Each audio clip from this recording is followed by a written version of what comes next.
የነቢያት ታሪክ፣ የሶሐቦች ታሪክ፣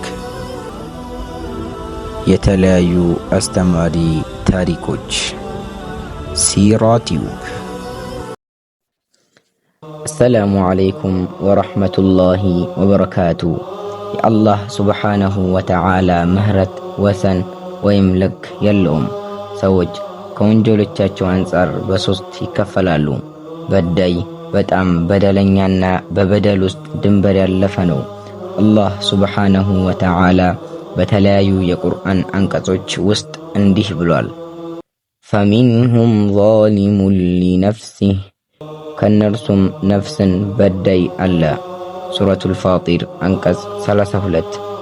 በሌላም የቁርአን አንቀጽ እንደዚህ ይላል፣ ኢነሁ ካነ ዘሉመን ጀሁላ፣ እርሱ በጣም በደለኛ ተሳሳች ነውና። አልአሕዛብ አንቀጽ 72። በሌላም እንዲህ ይላል፣ ቁል ያ ዒባዲየ አለዚነ አስረፉ ዐላ አንፉሲሂም ላ ተቅነጡ ሚን ረሕመቲላህ ኢነላሀ የግፊሩ ዙኑበ ጀሚዓ ኢነሁ ሁወል ገፉሩ ረሒም። በላቸው እናንተ በነፍሶቻችሁ ላይ ድንበር ያለፋችሁ ባሮቼ ሆይ ከአላህ እዝነት ተስፋ አትቁረጡ። አላህ ወንጀሎቻችንን በመላ ይምራልና እነሆ እርሱ መሐሪ አዛኝ ነውና። ሱረቱ ዙመር አንቀጽ 53። በዚህ መልኩ ለሁሉም የበዳይ አይነቶች ይረጋጉ ዘንድ የአላህ መልካም ስሞች አሉላቸው። በዳይ ከሆንክ ጋፊር መሆኑን እወቅ። በጣም በደለኛ ከሆንክ ደግሞ እሱ ገፋር መሆኑን አስታውስ። በበሩ ተመላለስ። በበደል ውስጥ ድንበር ያለፍኩ እንደሆነ ደግሞ አላህ ሱብሓነሁ ወተዓላ ገፉር መሆኑን ልብ በል። ተስፋ አትቁረጥ፣ እሱ ወንጀሎችን ሁሉ ይምራልና። በዚህ መልኩ አላህ ሱብሓነሁ ወተዓላ ተስፋ ሰጥቶናል። ወደ እርሱ መሄድ እንጂ ተስፋ ቆርጦ ማፈግፈግ የለም። ከዚህ የምንረዳው የአላህ ሱብሓነሁ ወተዓላ ምህረት ምንም አጋዥ ድንበር የሌለው መሆኑን ነው። የአላህ ሱብሓነሁ ወተዓላ ምህረት ሰፊ ነው፣ አካላይነቱም ወሰን የለውም። እስከዚህ ብቻ ነው ተብሎ የሚቆረጥና የሚወሰን አይደለም። የአላህ ሱብሓነሁ ወተዓላ ምህረት ድንበር የሌለው ስለመሆኑ ምሳሌዎችን እንመልከት።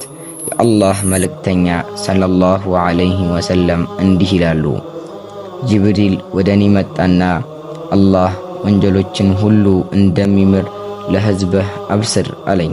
እኔም ቢሰርቅም ዝሙት ቢፈጽም አልኩት። አዎን ቢሰርቅም ዝሙት ቢፈጽምም አለኝ። ቢሰርቅም ዝሙት ቢፈጽምም መጠጥ ቢጠጣም አልኩት። አዎን ቢሰርቅም ዝሙት ቢፈጽምም መጠጥ ቢጠጣም አለኝ። በአላህ አንዳችም ነገር ሳያጋራ የተገናኘውን እንደሆነ አላህ ወንጀሎችን በሙሉ ይምራል፣ ሕዝብህን አብስር አለኝ። በሐዲስ አልቁዱስ ደግሞ አላህ ሱብሓነሁ ወተዓላ የአደም ልጅ ሆይ አንተ በለመንከኝና ከእኔ በከጀልክ ቁጥር ያለብህን ወንጀል ሁሉ እምርሃለሁ፣ ግድ የለኝም። የአደም ልጅ ሆይ ወንጀሎችህ የሰማይ ደመና ድረስ ቢደርስና ከዚያም የኔን ምህረት ብትጠይቅ እምርሃለሁ። የአደም ልጅ ሆይ መሬት ሙሉ ወንጀል ይዘህ ወደ እኔ ብትመጣና በእኔ አንዳችን ነገር ሳታጋራ ብትገናኝ እኔም መሬት የሚሞላ ምህረት ይዤ እጠብቅሃለሁ ማለቱን እናስታውሳለን። በሌላ ሐዲስ ደግሞ አንድ ባሪያ ወንጀል ሰራና ጌታዬ ሆይ ወንጀል ሰራሁኝ ማረኝ አለ። አላህም ባሪያዬ ወንጀልን የሚምር በወንጀል ጥፋትም የሚይዝ ጌታ እንዳለው አወቀ። ለባሪያዬም ምህረት አድርጌለታለሁ አለ። ከዚያም ዳግም ተመለሰና ወንጀል ሰራ። ጌታዬ ሆይ ወንጀል ሰርቻለሁና ምህረትን አድርግልኝ አለ። አላህም ባሪያዬ ወንጀልን የሚምር በወንጀልም ጥፋት የሚይዝ ጌታ እንዳለው አወቀ። ለባሪያዬ ምህረት አድርጌለታለሁ አለ። ለባሪያዬም ምህረት አድርጌለታለሁ ከእኔ ምህረት እስከ ጠየቀና ወደ እኔ እስከ ተመለሰ ድረስ ባሪያዬ የሻውን ይስራ ይላል ብለዋል የአላህ ሱብሓነሁ ወተዓላ ምህረት ድንበር የለውም። ለሌላው ቀርቶ ከሃዲያንን ጭምር አላህ ይጋብዛል። ቁል ሊለዚነ ከፈሩ ኢን የንተሁ ዩግፈር ለሁም ማ ቀድ ሰለፍ ወኢን የዑዱ ፈቀድ መደት ሱነቱል አወሊን። ለእነዚያ ለካዱት በላቸው ቢከለከሉ ለእነርሱ በርግጥ ያፉን ሥራ ምህረት ያደርግላቸዋል። ወደ መጋደል ቢመለሱም እናጠፋቸዋለን። የቀድሞቹ ህዝቦች ልማድ በርግጥ አልፋለችና። አልአንፋል አንቀጽ 38። መሐሪ የሆነው አላህ ሱብሓነሁ ወተዓላ የአላህን መልእክተኛ ለተዋጉ ከሃዲያን ጭምር የተመለሱ እንደሆነ ምህረትን ይሰጣቸዋል።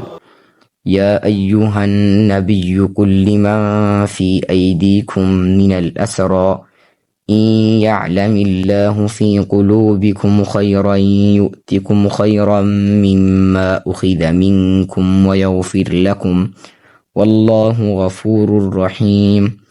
አንተ ነቢይ ሆይ ከምርኮኞች በእጃችሁ ላሉት በላቸው አላህ በልቦቻችሁ ውስጥ በጎን ነገር እምነትን ቢያውቁ ከናንተ ከተወሰደባችሁ የተሻለ ይሰጣችኋል፣ እናንተም ይምራችኋል።